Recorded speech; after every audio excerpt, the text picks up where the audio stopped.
Assalamualaikum dan selamat sejahtera.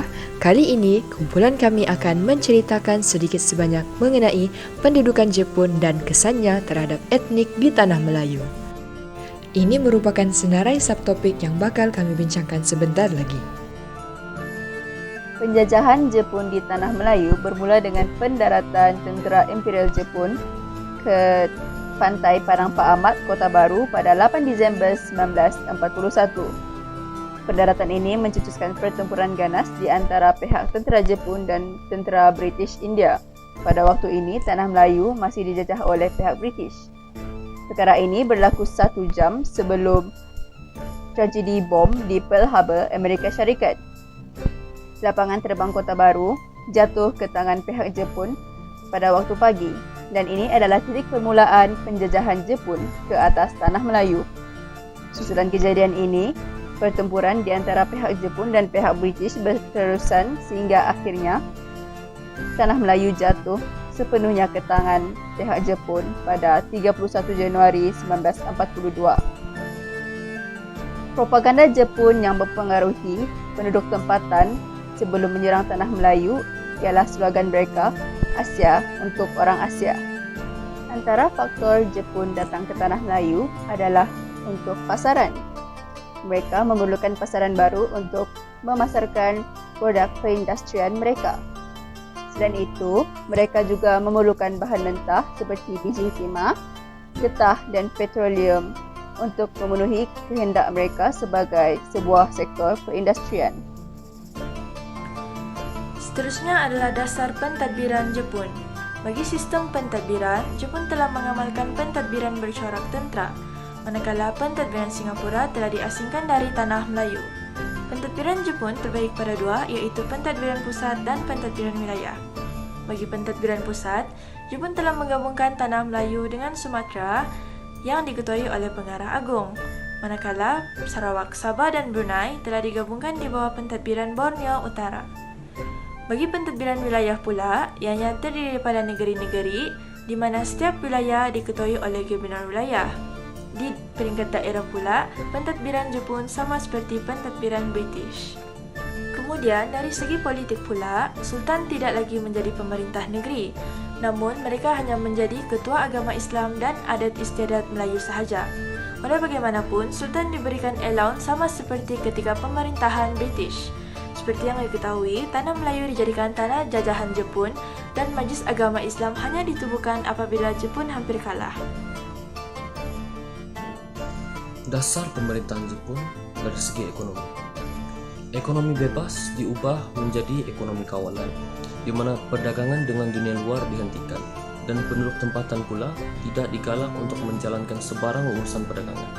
Ini kerana Jepun ingin mengeksploit alam sumber di Tanah Melayu bagi kepentingan negara mereka sendiri. Seterusnya, pada tahun 1943, jatuhan beras diperkenalkan kerana terdapat kekurangan makanan. Setiap penduduk perlu mendapatkan kupon daripada pejabat kawalan makanan dan hanya diberi 2 gantang beras. Antara cara Jepun jalankan bagi mengatasi masalah kekurangan makanan tersebut adalah dengan memperkenalkan padi Taiwan yang boleh ditanam 2 kali setahun. Seterusnya, Jepun juga telah menebang segala ladang getah bagi memberi ruang untuk menanam tanaman seperti ubi kayu, keledek, jagung, sagus, dan lada hitam. Dasar pemerintahan Jepun dari segi sosial. Dasar Nipponisasi ataupun dasar penjepunan dilaksanakan dengan cara segala sekolah English dan sekolah Cina ditutup bagi menghapuskan pengaruh Barat dan pengaruh China di Tanah Melayu. Selain itu, lagu kebangsaan Jepun, Kimigayo, dinyanyikan setiap pagi dengan menghadap matahari terbit. Seterusnya, bahasa Jepun pula dijadikan sebagai bahasa penghantar di sekolah. Akhir sekali, orang Melayu dan juga orang India mendapat layanan yang jauh lebih baik berbanding orang Cina. Ini kerana orang Cina telah menyokong negara Cina dalam peperangan Cina-Jepun pada tahun 1894 dan orang Jepun ingin membalas dendam dengan memberi layanan kasar terhadap orang Cina. Kesan terhadap hubungan etnik di Tanah Melayu dari segi politik. Selepas pengunduran Jepun, Tanah Melayu dikuasai oleh Parti Komunis Malaya yang terdiri daripada orang Cina. Ekoran kekejaman PKM, orang Melayu mula membentuk gerakan anti-Cina yang berlandaskan Islam. Golongan ulama pula berperanan menyebarkan fahaman jihad untuk meneruskan kelangsungan hidup masyarakat Melayu ketika itu. Konflik Melayu-Cina ini berterusan sehingga fasa pembentukan Malaysia. Contohnya, Datuk Onn Jaafar yang dikecam hebat apabila beliau ingin membuka keahlian UMNO kepada bangsa bukan Melayu. Oleh itu, Datuk Onn Jaafar meninggalkan UMNO dan membentuk Independence Malaya Party untuk mencapai perpaduan kaum. Namun usaha itu masih gagal. Kemuncak konflik Melayu-Cina ini berlaku apabila terjadi rusuhan kaum pada 13 Mei 1969. Rusuhan kaum ini berlaku ekoran kekalahan Parti Perikatan kepada Parti DAP pada pilihan raya umum yang ke-10. Semasa pendudukan, Jepun telah memberikan impak yang besar terhadap kemelesetan ekonomi di Tanah Melayu. Kekurangan makanan dan keperluan kehidupan seharian telah berada pada satu tahap yang amat membimbangkan. Pada masa peperangan, ekonomi seperti perlombongan, pertanian dan perdagangan tidak dapat berjalan dengan lancar. Kemelesetan ekonomi di Tanah Melayu yang teruk ini telah menyebabkan kesan yang buruk terhadap masyarakat di Tanah Melayu. Semula dalam segala pengalaman dalam pemerintahan Jepun ini telah menyedarkan masyarakat, terutamanya orang Melayu yang selama ini hidup dalam senang lenang, kepada masyarakat yang lebih berfikir serta memperjuangkan kehidupan masing-masing. Mereka diajar makna keberanian dan kepercayaan diri untuk terus hidup. Selain itu, mereka juga mempunyai semangat spiritual yang tinggi serta mental yang kuat. Mereka memanfaatkan setiap benda untuk dijadikan sumber ekonomi dan mereka lebih berdikari dalam melakukan semua perkara. Orang Melayu telah mencipta sesuatu yang baru. Contohnya senapan patah, tayar basikal dari getah kasar, gula dari nira dan banyak lagi. Semua ini seolah-olah membentuk jiwa masyarakat dan pengalaman berharga yang mengajar masyarakat untuk lebih berfikir dalam kehidupan mereka. Walaupun kehadiran Jepun telah melumpuhkan ekonomi di Tanah Melayu, tetapi dalam masa yang sama telah menerbitkan satu pemikiran yang baru bahawa ekonomi boleh dijana dalam pelbagai cara. Kesan pendudukan Jepun di Tanah Melayu dari segi sosial ialah regangnya hubungan antara kaum. Ini disebabkan tentera Jepun yang memberi layanan yang memang tidak adil dan berbeza mengikut kaum. Mereka melayan kaum Melayu dan kaum India dengan begitu baik, tetapi memberikan layanan yang kasar dan buruk kepada kaum Cina. Tentera Jepun juga telah melantik kaum Melayu sebagai orang suruhan mereka untuk menangkap kaum Cina. Kaum Cina berasa terancam dan berpindah ke kawasan pinggir hutan. Ini yang telah menyebabkan permusuhan antara kaum Cina dan kaum Melayu semakin menebal dan kebencian di hati kaum Cina terhadap kaum Melayu juga meningkat. Bukan itu sahaja, tentera Jepun juga telah menerapkan dasar pelajaran Jepun di sekolah dengan sepenuhnya. Mereka telah menggantikan bahasa Inggeris kepada bahasa Jepun dan segala urusan haruslah menggunakan bahasa Jepun. Sehinggakan pelajar juga diwajibkan untuk mengambil mata pelajaran nyanyian dan muzik dari Jepun. Manakala setiap pagi, mereka diwajibkan untuk menyanyi lagu kebangsaan Jepun iaitu Kamigayo dan harus menghormati bendera tentera Jepun. Antara tujuan Jepun melakukan ini agar penduduk Tanah Melayu menghormati Maharaja mereka.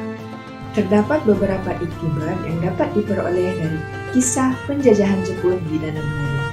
Pertama, kita sendiri perlulah sentiasa berusaha untuk menimba ilmu. Dengan ilmu, ia dapat membantu kita ketika berada dalam susah.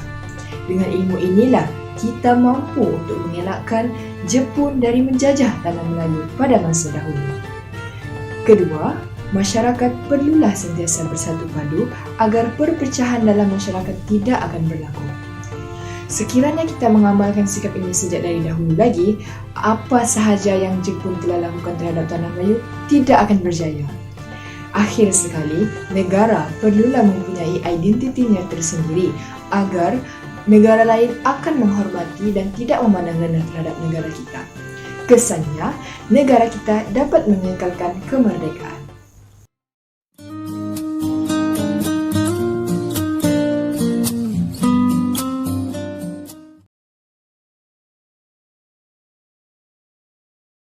Segi perkawinan, kaum Bajau mempunyai keunikan mereka tersendiri berbanding kaum-kaum lain di Sabah.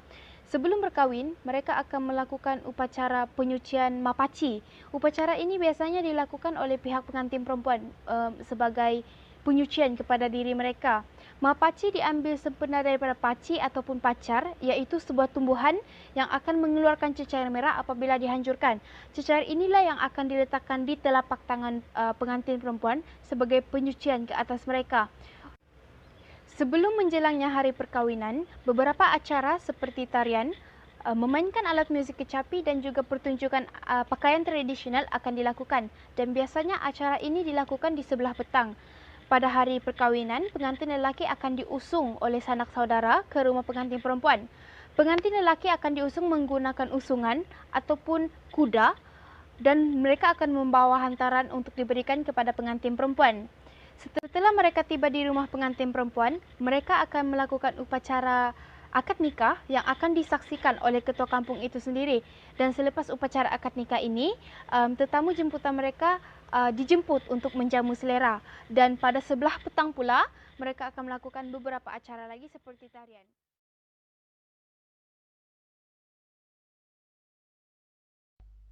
Baiklah, seterusnya, tarian tradisi suku kaum Bajau, iaitu tarian igal-igal. Tarian igal-igal ini juga dikenali sebagai tarian helang laut. Ini kerana gerakan tarinya meniru gerakan helang yang anggun yang menjadi simbolik kepada suku kaum Bajau Laut di Semporna.